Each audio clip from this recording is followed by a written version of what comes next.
नमस्कार विद्यार्थी मित्रांनो, मी सौरभ राजेंद्र सोनवणे. आज एक नवीन आणि खूप छान टॉपिक घेऊन येऊन भेटतोय आपण. दोस्तांनो, या टॉपिकबद्दल बऱ्याच लोकांना खूप कमी माहिती असते आणि हा टॉपिक तसा महत्त्वाचा देखील आहे. भारतातील निमलष्करी दल. बघा दोस्तांनो, म्हणजे भारताला डिफेन्स आणि त्यातल्या त्यात एक्सटर्नल डिफेन्स याच्याबद्दल जर आपण बोलायला गेलो तर एक्सटर्नल डिफेन्ससाठी मिनिस्ट्री ऑफ डिफेन्स काम करत असते. मग याच्यामध्ये इंडियन आर्मी आहे, इंडियन एअरफोर्स आहे, इंडियन नेव्ही आहे. पण इंटरनल बाबतीमध्ये काय, तर इंटरनल बाबतीमध्ये अशी भारताची पॅरामिलिटरी काम करत असते. याला CAPF असं देखील म्हणत असतात. या CAPFचा वापर हा इंटरनल सुरक्षेसाठी केला जाऊ शकतोय. ही पॅरामिलिटरी आहे, मिलिटरी नाही पण मिलिटरी सारखी पॅरामिलिटरी आहे आणि यातल्या येणाऱ्या सर्व फोर्सेस ह्या होम मिनिस्ट्रीच्या ज्युरिसडिक्शनमध्ये काम करत असतात. म्हणजे या मिलिटरी आहेत का, तर नाही, या मिलिटरी नाही आहेत, या पॅरामिलिटरी आहेत.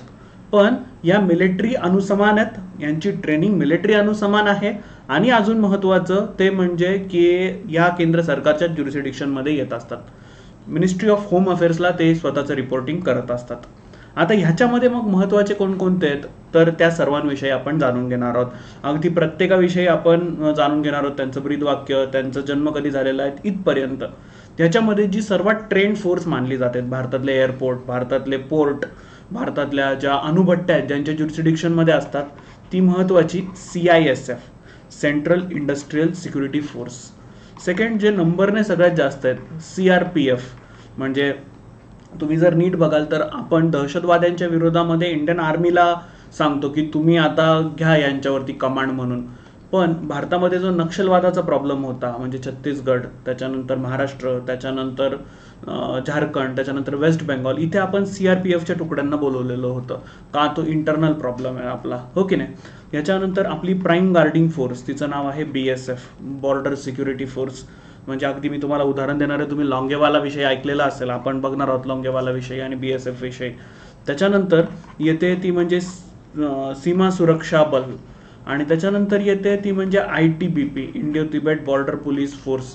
या सर्वांबद्दल आपण आता माहिती घेणार आहोत. अगदी एक एक करून सगळ्यांबद्दलची माहिती जाणून घेऊया. चला, निमलष्करी दलांबद्दल आपण बघूया. सर्वात पहिल्यांदा येते ती म्हणजे आहे ती आसाम रायफल.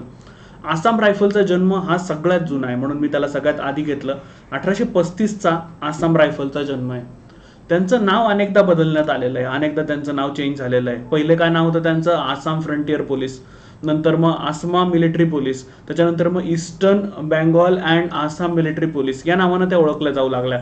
त्याच्यानंतर मग फायनली त्यांना 2013ला जे नाव पडलं, ते 2013ला नाव पडलं आसाम रायफल. ते आतापर्यंत त्यांचं आसाम रायफलच नाव आहे. आता मी बऱ्याच वेळेला म्हणतो की पहिल्या महायुद्धामध्ये या इंग्रजांनी काही गमवलेलं नव्हतं. बऱ्याच वेळेला मला राग पण असा येतो की हे नालायक पुस्तक लिहिणारी लोक त्या इंग्रजांना लॉर्ड फॉर्ड म्हणतात आणि आपल्या लोकांना ह्याला त्याला करतात. तर त्या इंग्रजांना भाव देण्याची गरजच नाहीये. पहिलं महायुद्ध असू दे किंवा दुसरं महायुद्ध असू दे, त्याच्यात पैसा इंग्रजांच्या वतीनं भारतांचा लागला. तिथे मरणारी माणसं ही इंग्रज नव्हती, तिथे मरणारी माणसं ही भारतीय होती. हेच आपण कधी ओळखत नाही. पहिल्या महायुद्धात हे दल युरोप आणि मध्य पूर्वेत तैनात झालेले होते. दुसऱ्या महायुद्धात म्यानमारमध्ये जापानी सैन्याच्या विरोधात हे दल लढलेलं होतं. तुम्ही विचार करा, हे आपली लोक आहेत आणि ते इंग्रजांच्या वतीनं पहिल्या दुसऱ्या महायुद्धामध्ये लढत होते, काही संबंध पण नसताना. 2002 सालापासून आसाम रायफल या म्यानमार सीमेवरती तैनात आहेत. चला पुढे जाऊया. आता नेक्स्ट आपली पुढची फोर्स आहे, दॅट इज मी तुम्हाला म्हटलं प्रीमियम बॉर्डर गार्डिंग फोर्स आपली आहे, ती म्हणजे सीमा सुरक्षा दल, ओके नाही. Border police, border security force हे प्रमुख अर्धसैनिक दल आहे. जगातील सर्वात मोठं सीमा रक्षक दल आहे ते. 1 डिसेंबर 1965 मध्ये त्याची स्थापना झालेली होती. त्याचं जे ब्रीदवाक्य आहे दॅट इज अजीवन कर्तव्य. शांततेच्या वेळी आंतरराष्ट्रीय सीमांचं निरंतर निरीक्षण करणे, भारताच्या भूसीमांचं संरक्षण करणे, आंतरराष्ट्रीय गुन्हेगारी रोखणे ही त्यांच्यावरची सर्वात महत्त्वाची जबाबदारी आहे. BSF कडे 188 बटालियन आहेत आणि त्यांच्याकडे जवळपास 6385 किलोमीटर एवढी सीमा त्यांच्याकडे देण्यात आलेली आहे की त्यांनी तिला दॅट इज रोखून ठेवायचं आहे. त्याच्यानंतर दुर्गम वाळवंट असू दे किंवा नदीचा खोरा असू दे किंवा बर्फाच्छादित प्रदेश असू दे, तिथे हे भारताचं सुरक्षा करत असतात. तस्करी रोखणं, घुसखोरी रोखणं, इतर बेकायदेशीर कृत्य रोखणं हे त्यांचं महत्त्वाचं काम आहे. नेक्स्ट, 1971च्या भारत पाकिस्तान युद्धामध्ये ज्या भागात नियमित सैन्य प्रमाणित प्रमाणामध्ये विखुरलेलं होतं तिथं BSFच्या क्षमतेचा वापर करून भारतीय सैन्याने तिथे पाकिस्तानच्या सैन्याला मस्तपैकी निस्तनाबूत केलं. जी तुम्ही प्रसिद्ध लॉंगेवालाची बॉर्डर नावाचा मूवी तुम्ही बघितलेला असेल, त्यातली जी लॉंगेवाला मधली जी सगळीच्या सगळी लढाई होती ना, त्याच्यामध्ये BSFचं काम हे महत्त्वाचं होतं. पूर्व पाकिस्तान म्हणजे सध्याचं जे बांगलादेश आहे त्यांच्या स्वातंत्र्य लढ्यामध्ये सुद्धा BSFची जी जबाबदारी आहे ती महत्त्वाची होती दोस्तांनो. नेक्स्ट, जे मी तुम्हाला मगाशी म्हणालो की भारतातले एअरपोर्ट असू दे, भारतातले पोर्ट असू दे, भारतातल्या महत्त्वाच्या अणुभट्ट्या असू दे, भारतातले महत्त्वाचे प्रायव्हेट सेक्टरचे उद्योग असू दे, त्यांना जी सिक्युरिटी प्रोव्हाइड होत असते ती प्रोव्हाइड होत असते CISFची, सेंट्रल इंडस्ट्रियल सिक्युरिटी फोर्स. खूप महत्त्वाची आहे ही आणि हे मॉडर्न फोर्स मानली जात असते ही. सीमा सुरक्षा दल हे शांततेच्या काळामध्ये म्हणजे हे जे CISF आहे ते इंडस्ट्रियल सिक्युरिटीचं काम करत असतं. प्रोटेक्शन अँड सिक्युरिटी हे त्यांचं महत्त्वाचं काम आहे. Next, Indo Tibet border police force. Bharat आणि चायना यांच्यामधली जी सीमा आहे ना त्या सीमेचं संरक्षण करण्याकरता ही Indo Tibet border police force ITBP काम करत असते.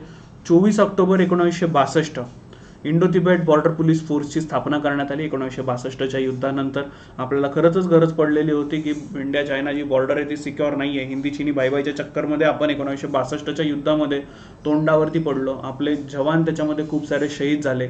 पण त्यानंतर मात्र भारताची सिक्युरिटी ही चांगली दमदार असली पाहिजे याच्यासाठी आपण ITBP यांच्याकडे ती कमान दिली. शौर्य, दृढता, कर्मनिष्ठा हे त्यांचं उद्दिष्ट आहे दोस्तांनो. ITBPचं मुख्य कार्य हे इंडो तिबेट म्हणजे भारत आणि तिबेटियन सीमेचं संरक्षण करणे हे महत्त्वाचं आहे. या सैन्याने 1965च्या भारत पाक संघर्षामध्ये देखील भाग घेतलेला होता आणि ऑफकोर्स ते आहेतच आपल्यासाठी महत्त्वाचे आहे. याच्यानंतर आहे ती म्हणजे सशस्त्र सीमा दल SSB.